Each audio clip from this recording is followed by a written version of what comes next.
अभी तो केजरीवाल अपनी सीट बचा ले उतना काफ़ी है, ज़्यादा सपने नहीं देखे। अपनी सीट बचा लेने का हाँ, क्या कारण देखते हैं आप इसके पीछे कि अपनी सीट बचाना भी मुश्किल पड़ जाएगा केजरीवाल? नहीं ये लोकसभा के आंकड़े बोल रहे हैं। लोकसभा चुनाव के आप आंकड़े निकाल के देखिए, मेरे पास आंकड़े हैं भी सारे, कहो तो मैं आपको बतला देता हूँ एक एक सीट का। तो मतलब कारण क्या है, क्या लग रहा है आपको कि जनता क्यों ऐसा जो है जनता ने विचार अपने बदल लिए इस बार? विचार नहीं बदले, ऐसा भी काट की हांडी बार बार नहीं चढ़ती। एक बार इन्होंने कहा हम ये करेंगे वो करेंगे, तो इन्होंने वो नहीं किया। दूसरी बार किया, हमसे गलतियां हो गई, हम आगे से सही करेंगे, लोगों ने फिर विश्वास किया। सीटें कम हुई, वोट भी कम हुए इनके। तो अब तीसरी बार जो है लोग विश्वास ही नहीं कर रहे, जो इनके शराब घोटाले हैं। मेरे को एक बात बता दो, बिग सरकार कोई भी नीति बनाती है उसमें या तो सरकार का फ़ायदा हो, जनता का फ़ायदा हो, स्टेट का फ़ायदा हो।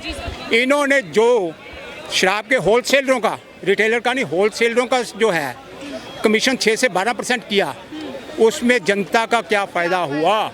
जनता को क्या मिला? कुछ भी नहीं। इसका मतलब उधर कोई लेन देन हुआ? तो इन कारण से लोगों को, मूर्ख तो है नहीं लोग, एक बार नहीं बोलेंगे, 2 बार नहीं बोलेंगे, तो धीरे धीरे बोलेंगे तो सारा काम सही होता है।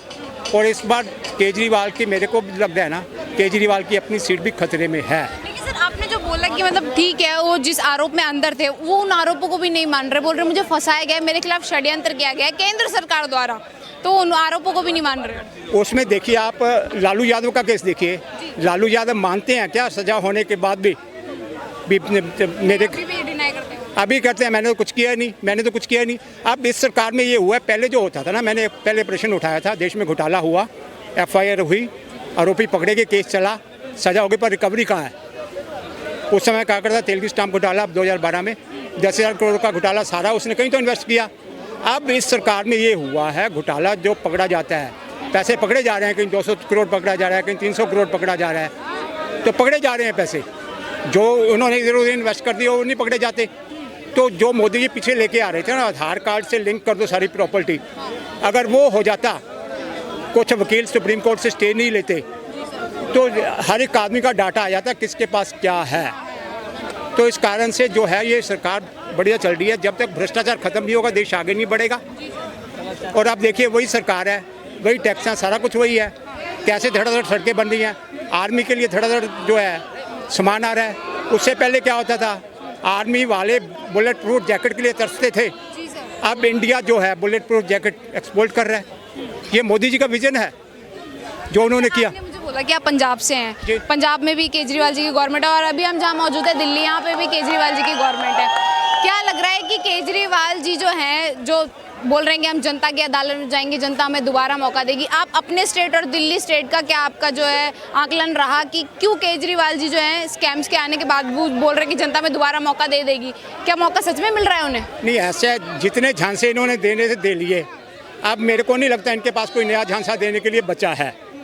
पंजाब में जैसे किया, बिजली फ्री करेंगे, ये करेंगे, वो करेंगे, लोगों ने विश्वास किया। पुरानी पार्टियों से लोग खफा थे, उनको लगा ये करेंगे, पर नहीं किया।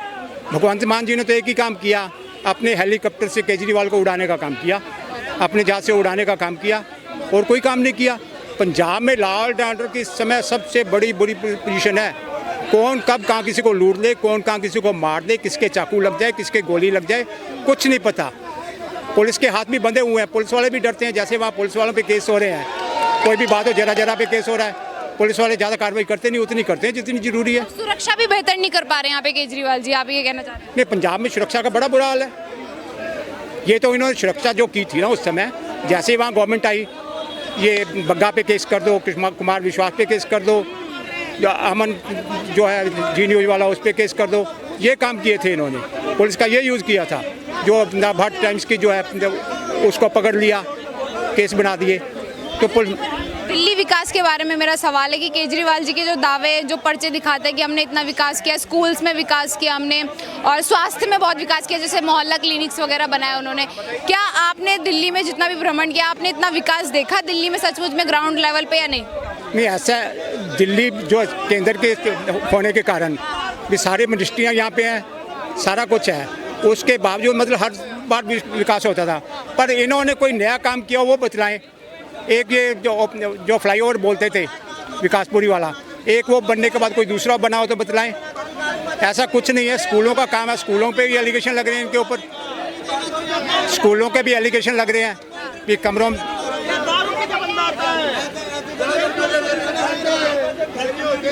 में पैसे खा के महंगा हुआ। इनको तो ईमानदारी से जवाब देना चाहिए, एक एक रख के हमने ये इतने में ठेका दिया, इसको दिया, इतने पैसे इस चीज़ पे खर्च आए।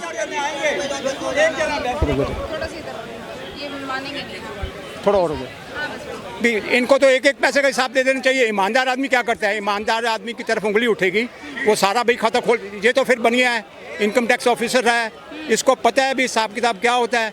कोई अनपढ़ आदमी तो है नहीं भी किसी से पूछना, तो ये सबके सामने हिसाब रख दे भी हमने ये पैसा इस मद में खर्च किया, इसी को कंपनी को ठेका दिया। मैं तो कहता हूँ जो शीश महल वाला भी है, इनको ये कर देना चाहिए, हमने जो पत्थर खरीदा, हमने जो पर्दे खरीदे, उस कंपनी ने फला आदमी को इतने में दिए, हमने उससे कम लिए, तो बात साफ हो जाएगी, बात साफ हो जाएगा। छुपना किस बात का, वो बात अलग है। इसलिए जो है अभी बिना टेंडर के 10-10 करोड़ के करके 9-9 10 करोड़ से नीचे रख के टेंडर दिए, उस बात को भी छोड़ दो, जिसको जरूरत थी कर लिया, पर हिसाब तो देना बनता है ना। फिर किसी आईटी ऑफिसर से, इनकम टैक्स कमिश्नर जो रहा है, उससे ज़्यादा किसी को नहीं पता हिसाब कैसे दिया जाता है और कैसे चेक किया जाता है। आम आदमी की सरकार है, वो दावे करते हैं कि आम आदमी है, हम जनता ने हमें चुन के भेजा है, इस तरीके के वादे करते हैं। तो क्या लग रहा है अभी भी केजरीवाल जी वही केजरीवाल जी जो आंदोलन से निकले थे या बदल चुके हैं? नहीं, उस समय भी वो नहीं थे। अच्छा, आंदोलन के टाइम भी वो नहीं थे? मैं उस समय इनके पास गया था, उस समय मैंने इनको कहा था, ये जो घोटाले वाला प्रश्न मैंने पहले किया ना, मैंने सिसोदिया जी से कहा था कि आप इसको उठाओ। मेरे को बोलते हैं कहाँ उठाओ, मैं इनको शाम भी गया था ऑफिस में, तो मैं कहा आप टीवी बस में उठाओ, कि पार्लियामेंट में कोई बंदा है वहाँ उठाओ, आप करो। उनके साथ उस समय मेरे को समझा गया 2012 में ये काम के नहीं है, सिर्फ राजनीति करने के लिए आया है। पार्टी तो खैर पॉलिटिकल पार्टी उसके बाद बनाई है इन्होंने। तो उस समय हालांकि मैं इनको कहा करता था, जब ये कहते थे हम इलेक्शन नहीं लड़ेंगे, तो मैं तब भी कहा करता था भाई आप इलेक्शन क्यों नहीं लड़ोगे, आप वैक्यूम क्रिएट करके भाग जाओगे, इसका क्या मतलब है? अगर आप किसी को हटाना चाहते हो, इसका विकल्प तो दो जनता को भी, आपको लड़ना चाहिए। पर उसके बाद ये लड़ने चले गए कुछ और। ये सारे जो है ना नक्सलाइट टाइप के लोग थे, कम्युनिस्ट लोग थे, जो बाबा रामदेव के आंदोलन को फेल करने के लिए कांग्रेस ने आगे किए थे। बाद में इनके अंदर के हाथ बटेर लग गया उस समय आंदोलन में, बाबा रामदेव के पिटने के बाद ये अंदर होने से लोग इनके पीछे हो लिए। तो ये कांग्रेस का उस समय गेम था, कांग्रेस को भी ये खा गए और ये खाली दिल्ली तक सीमित होकर रह गए, पंजाब तक थोड़ा। और ये जो फ्री बीज वाला जो ये कि बिजली पानी फ्री में देना, महिलाओं को बसें मुफ्त में देना, क्या अब ये फ्री देने वाली जो पॉलिसी है इससे देश का विकास हो सकता है, इससे स्टेट का विकास हो सकता है, इसे आप इसे सही मानेंगे? ये आप पंजाब का देख लीजिए, पंजाब में वो 1 साल में उतना कर्जा ले रहे हैं भगवंत मान सरकार, जितना कोई पिछली सरकारें 2 साल में लेती थी, 3 साल में लेती थी। तो उससे कितने दिन चलेगा जब सरकार कर्जा वो होती जाएगी। अभी भी रोज़ आता है लोगों को तनख्वाह देने के लिए पैसे नहीं है, पैसे नहीं है, पैसे नहीं है, तो ये कैसे चलेगा फ्री भी देने से? लोगों को काम दो भाई। दिल्ली में जैसे पंजाब में इन्होंने बिजली फ्री की, उसके जो फिगर बोल रहे हैं अभी ये 10,000 करोड़ हम सब्सिडी दे रहे हैं, वो उसकी जो 3,000 के 300 यूनिट के हिसाब से, तो वो बिजली किसी को नहीं भी ज़रूरत होती, वो भी यूज कर लेता है, वेस्ट करता है, उसका कोई यूटिलाइजेशन नहीं होता। 10,000 करोड़ में अगर 1 करोड़ में हम 80-80 लाख के 80,000 महीने के बंदे रखें ना, तो 8-8 लाख के बंदे रखें, तो कम से कम 12-12 बंदे एडजस्ट होते हैं, 70,000 वाले बंदे, तो 12 बंदे 1,20,000 बंदे को रोजगार मिलता है उससे। रोजगार की यहाँ कोई सुविधा नहीं है, फ्री दिया जाए, उसको मिलता है। वो पैसा जिसके पास रोजगार में जाएगा वो फिर खर्चेगा, फिर सरकार को उसमें से इनकम टैक्स भी आएगा और दूसरा टैक्स भी आ जाएगा। वो पोजीशन बढ़िया ही है, ये फ्री बांटना बढ़िया है। फ्री तो जिसको बिजली की जरूरत नहीं होती वो कहते हैं बिजली का बटन बंद ही नहीं करते हम लोग। पंजाब में लोग हैं ना, बिजली का बटन बंद ही नहीं करते जिनका कंजम्पशन कम है, कि फ्री तो है जलाओ। आखिरी सवाल मैं लेना चाहूंगी सर, अगर केजरीवाल जी नहीं आ रहे सत्ता में तो विकल्प क्या है जनता के पास, किसको मौका दे रही है फिर जनता? इस बार मैंने बताया जो मेरा आकलन है ना, दिल्ली में मेरा आकलन है बीजेपी 50 सीटों पर जीत रही है 50 सीटों पर, और 7 पे जो है बीजेपी जीत नहीं सकती, 11 में से कुछ ना कुछ बीजेपी वो ज़्यादातर छीन लेगी। बहुत बहुत धन्यवाद सर।